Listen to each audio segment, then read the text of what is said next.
Hey everyone. This week I will be reviewing The Queen's Gambit, a novel that was adapted by Netflix a few months ago. It was around November, I think, when it came out, and it's been widely praised and celebrated by so many people, and viewers have loved it everywhere. Um, the book came out actually back in 1983, and it's regarded as one of the best works of fiction in the chess community and regarding chess as a competitive game. It's been celebrated by many current grandmasters, both the show and the book, for its accuracy when it comes to chess moves and when it comes to the minds of chess players. As someone who loves games and game theory in general, I absolutely adored this book. The energy and I just love the competitiveness, how serious it was taken. And after watching the show, I immediately had to get the book and read it. So before I start comparing the show and the book, I want to give a short synopsis or summary of the story.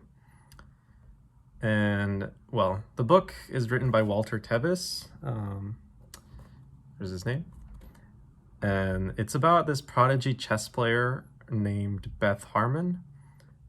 She was left orphaned at the age of 7, and not long after living in the orphanage, she becomes addicted to tranquilizers. Those were being given out to the orphans by the faculty at the orphanage because they wanted the kids to be more calm and easier to manage. She learns chess from the janitor, Mr. Scheibel, or Scheibel, I don't know. And she's eventually adopted by Mrs. Wheatley, an emotionally distant alcoholic from Kentucky. Beth rises to the top of the Kentucky chess scene. Yeah, Kentucky. And soon finds herself on a quest to be a grandmaster, which is hampered by the fact that she herself becomes an alcoholic, and just like her stepmom. The book itself is really fast-paced, which surprised me because the show goes into such detail, and I don't want to say it's slow, but it definitely isn't as fast-paced as the book. It covers so much more detail that the book doesn't go into, like Beth's background and her parents, and just a bunch of things about her that aren't really in the book or mentioned very briefly. Everything that I've mentioned about the book so far occurs basically in just like 50 pages, which is insane because honestly, the amount it covers within those first 50 pages could be a novel on its own if properly developed. Some key importances between the book and the show is the struggle that Beth has as a woman in the chess scene. The book really shows how the male players are not only scared of her or intimidated, but they really hate her at first, at least. In the show, it's a little bit less prevalent. People will look at her weirdly, like, wow, there is a female prodigy. Like, who would have imagined? But they never really show frustration or anger towards her the way it's shown in the book.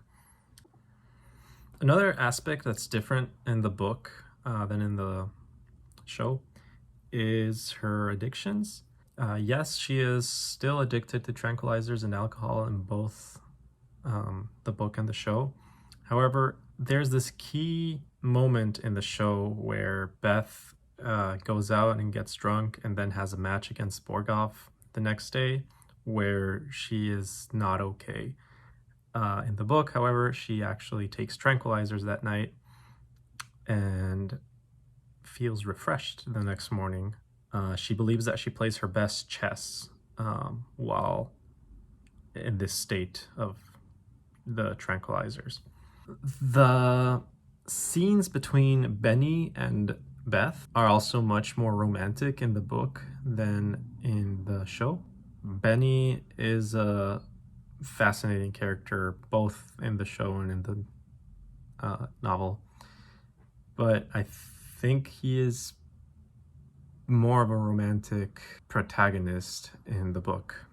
Something that is also different and worth noting from the book and the novel is that Beth is constantly thinking about Jolene in the book, even after she leaves the orphanage, while in the show, Jolene basically disappears for the whole middle of the show. She's present at the beginning and at the end.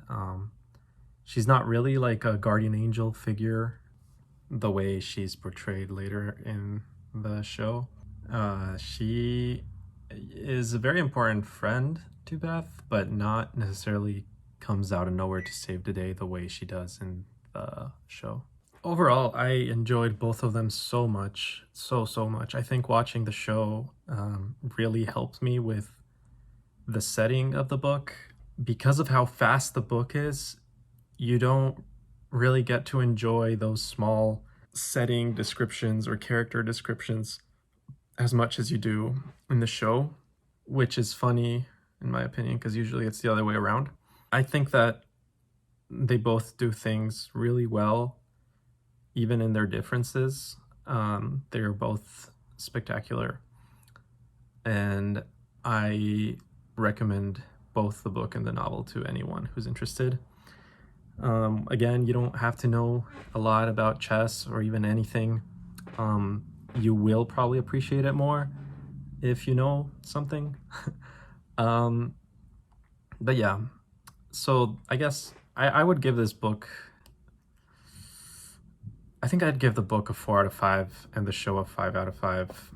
Honestly, I'm looking forward to rereading it again in a few years and might appreciate it more the more I learn about chess.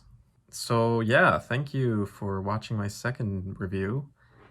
I'll be doing a book haul for all the books I bought for this semester, which are quite a lot, and I might have to get another bookshelf or just stack them on the floor because college life.